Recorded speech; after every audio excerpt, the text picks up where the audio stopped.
because he's going to build a strong military and protect us at home.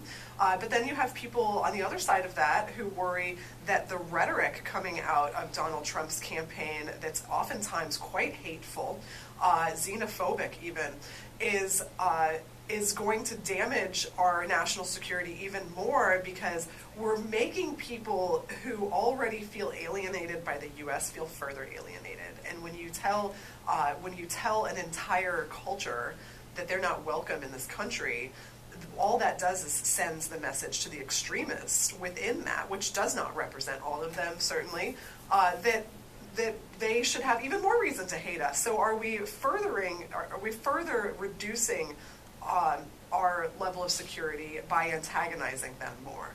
So those are kind of the two, I think, different sides of that debate. Steve in Tampa. Steve, what do you think about all this? Hi, very, very quick question. I had tuned in right when the Sarah Palin spoof was broadcast. So that wasn't a spoof? Oh, no, that wasn't a spoof. It was not a spoof, Steve. It wasn't a spoof. She actually said that I'm nuts.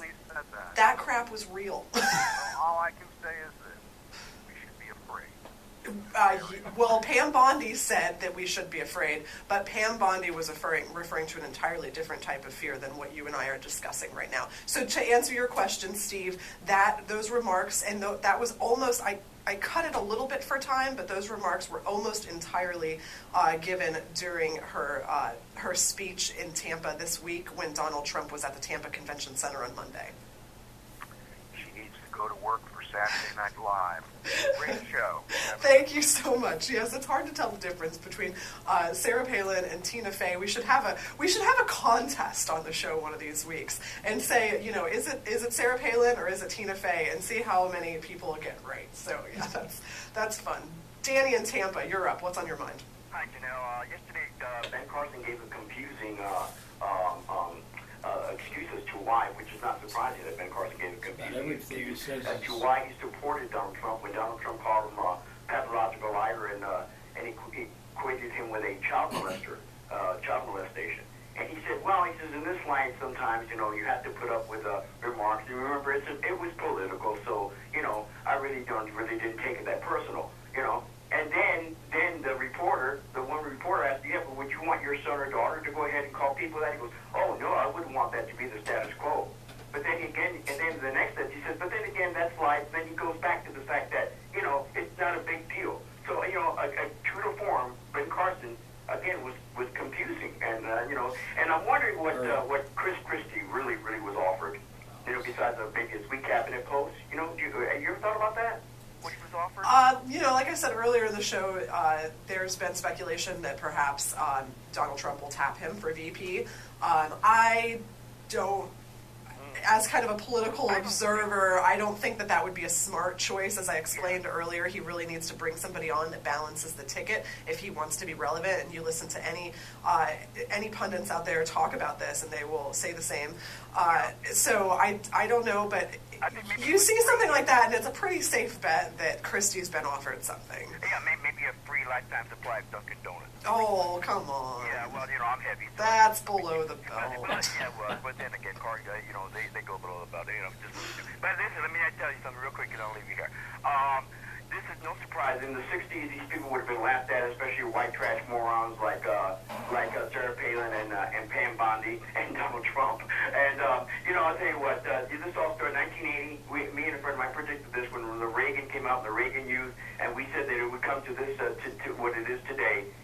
Fascism is here, alive and well, in the form of Donald Trump and his supporters. Actually, fascism started in November 22nd, 1963. Thank you. Thank you so much, Danny. We appreciate the call. If you want to chime in on this conversation, feel free to go ahead and give us a call. We've got some open lines. The number is 813-239-9663, and you can be a part of this conversation here on MidPoint Friday. Let's go to Fran, who's calling from Largo. Fran, what do you think? Hi, Janelle. Yes, a lot of people have made good points, especially Levi points about socialism and what it actually means. But I just wanted to say, who doesn't support Donald Trump is Jerry Springer. Jerry Springer is disgusted by Trump. He supports Hillary Clinton, by the way. How can that be? Jerry Springer says Trump, the way he carries on, is no way to, for a political figure to act. And he just doesn't care for it at all. I think Jerry Springer, deep down, is an intelligent man, too.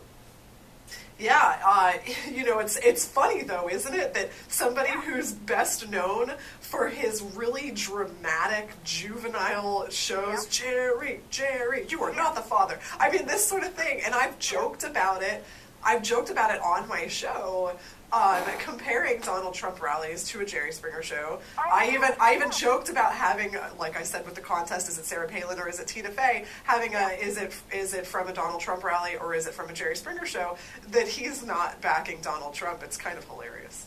I just hope, though, seriously, that this country doesn't have to go through any really terrible bloodletting things because of all this. This happened before, and eventually the smart people went out, but it takes a lot. Just look at what's happened in Europe over the years. It takes a lot of strife. So that's all I wanted to say. Thank you. Indeed. Thank you so much for the call, Fran. Lively conversation we're having today. I love it. That's why Fridays are the best day for MidPoint. we have fun on Fridays. It's Fun Friday. James in Clearwater, what's on your mind? Well, I will quote John Oliver in saying that Trump is that ugly fat mole that you had that last year it was okay, but this year it's starting to look like it needs to be looked at. Yeah, exactly. Outside of that, the fact that Trump is running his TV, he's running his TV show like his campaign. He's basically, his campaign is a reality TV show. I mean, I've been watching this over time.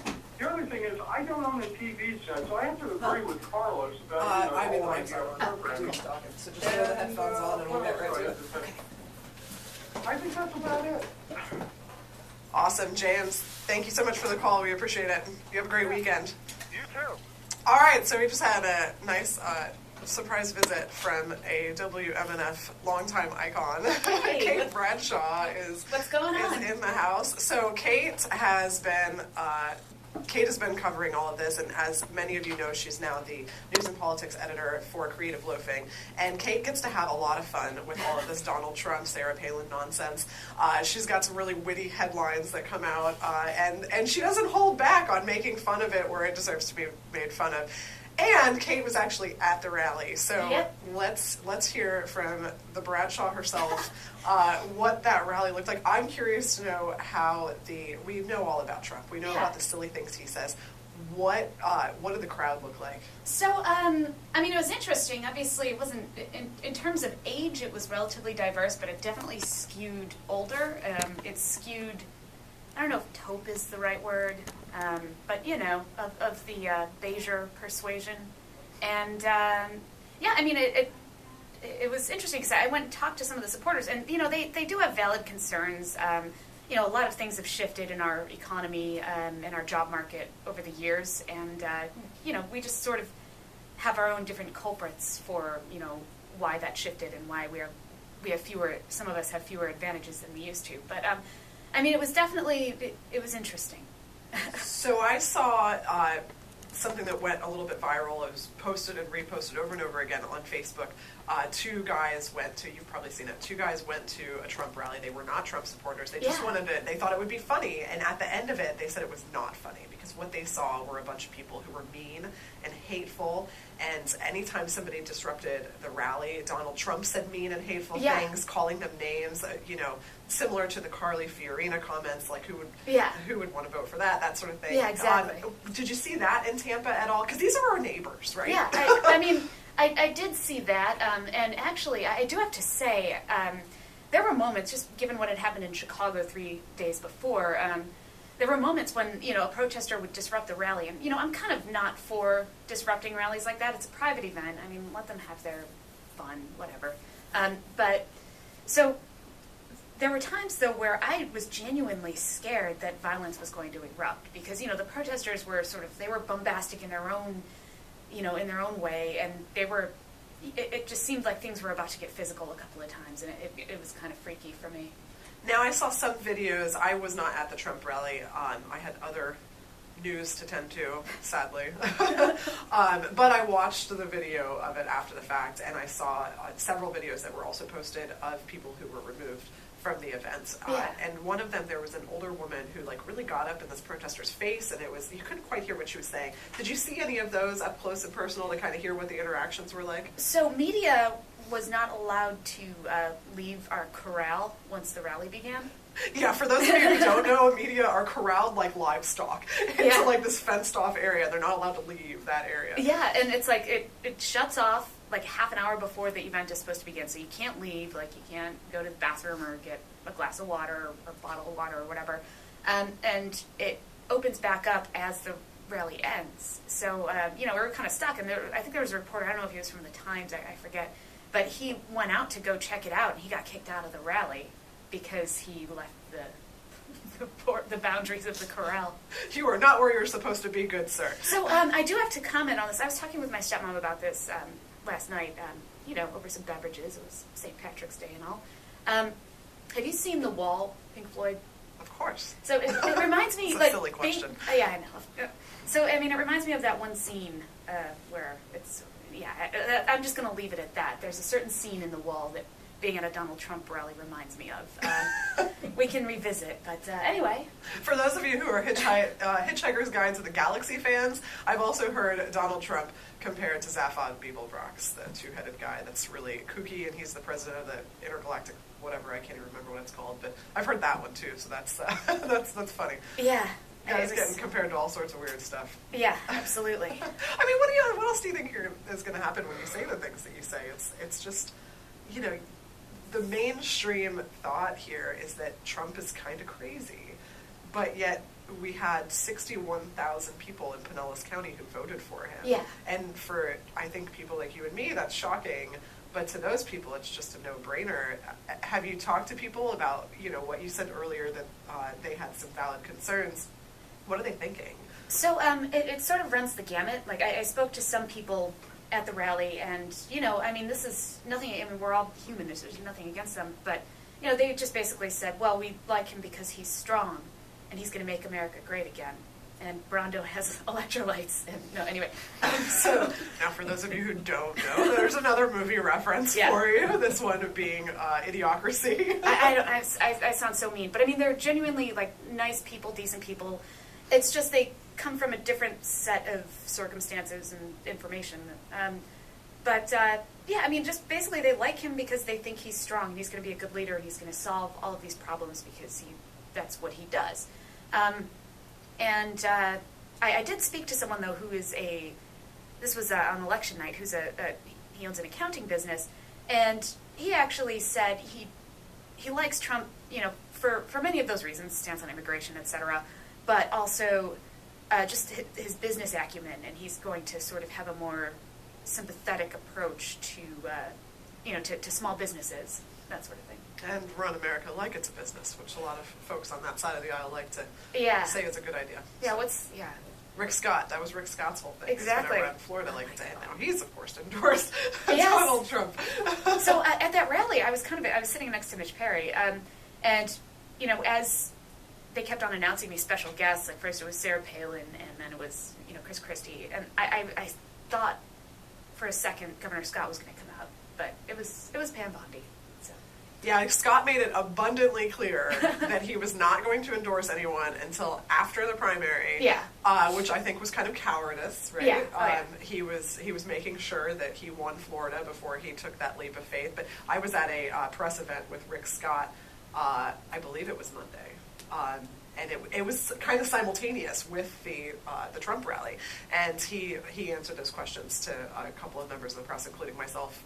And he absolutely, fundamentally, would not endorse anybody, and he wouldn't offer any reasonable explanation to why he wouldn't endorse Marco Rubio, even though he's Florida's kind of prodigal son, the only one left, or not even left. Yeah, anymore. not even left. Yeah. Yeah. So that was interesting, but nobody was surprised. That he endorsed Donald Trump. That came as a shock to no one, I think.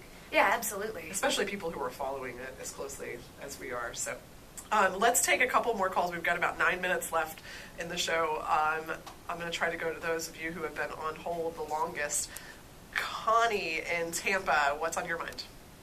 I would just want to say that I don't have to explain history to my children because we're getting an opportunity to see the makings of a civil war, and that I would not even be surprised if